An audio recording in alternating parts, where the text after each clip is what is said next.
Ngalan sa Amahan, sa Anak, sa Espiritu Santo. Amen. Balaan na Diyos, hari sa mga hari, gamhanan sa tanan gamhanan. Ania kami karon nagakatigom o nagahatag o maayong pamaagi pinaagi kanimo. Hatagi kami og dugang panalangin, dugang bendisyon sa among magbabaya.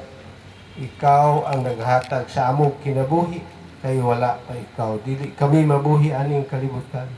Usa atagi kami proteksyon sa among lawas, karong adlaw nga magmaayo ang among panlawas uban sa imong panalangin, sangan usab sa mga balaan espiritu, dili makita o makita, panalangin kami, panalipdi kami, sangan usab sa among Pundadores, Papa Tiago, ikaw ang maghatag kanamo og panalangin, sangan usab ni Bugtong Tumahas, sangan usab ni Balaan Bitilayon, o sa sinugoon nimo, Maria Makiling, Maria Sinukuan, Maria Banahaw, ug Maria Imirensyana.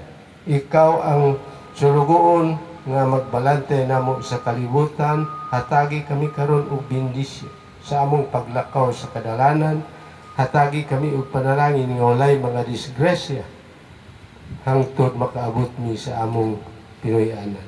Pinaagi sa magbabaya nga naa sa kaitas, naa sa taas, bendisyon ni kami magbabaya, miglimbag, migtanghaga, tanghagaa, nga ang grasya ibubo kanamo diri nining walog sa kalibutan. Sa ngahan sa imong bugto nga anak nga among manunubos, pinaagi kaniya, panalangin kami. Sa ngalan sa Amahan, sa Anak, sa Espiritu Santo. Amen. May I also request Al-Hakim, Dato Al-Hakim, to give Muslim prayer? Please remain standing.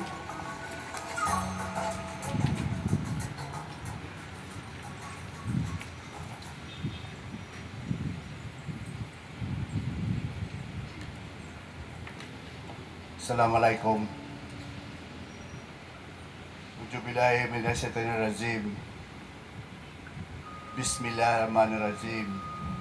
Alhamdulillah Rabbil alamin. Rahmanir Rahim. Malik yaumiddin. Iyyaka na'budu wa iyyaka nasta'in. Ihdinas siratal mustaqim. Siratal ladzina Ghairil maghdubi Elahim waladalin. Allahu Akbar.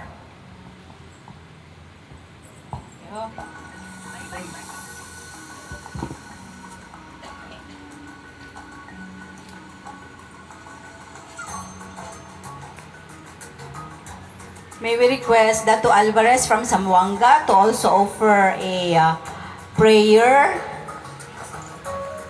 Murag to apa sa taas. Dato Alvarez o Master okay lang prayer otro.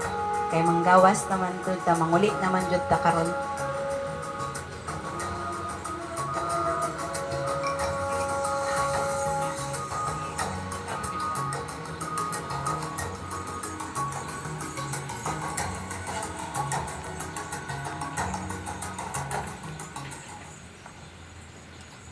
Okay. Ang atong prayer, Psalm 91. In the name of the Father, and of the Son, and of the Holy Spirit. Amen. We live within the shadow of the Almighty, sheltered by the God who is above all gods. This we declare, that He alone is our refuge, our place of safety. He is our God, and we are trusting Him. For He rescues us from every traps and protects us from the fatal plague. He will shield us with His wings. His faithful promises are our armor. Now we don't need to be afraid of the dark anymore, nor fear the dangers of the day, nor dread the plague of darkness, nor disasters in the morning. Though 1,000 fall at our side, though 10,000 are dying around us, the evil will not touch us. We will see how the wicked are punished, but will not share it. For Jehovah is our refuge. We choose the God above all gods to shelter us. How then can evil overtake us, or any plague come near? For he orders his angels to protect us wherever we go. Will steady us with their hands to keep us from stumbling against the rocks and the trails. We can safely meet a lion or step on poisonous snake. Yes, even trample them beneath our feet. For the Lord says, because you love me, I will rescue you. I will make you great because you trust on my name. When you call on me, I will answer.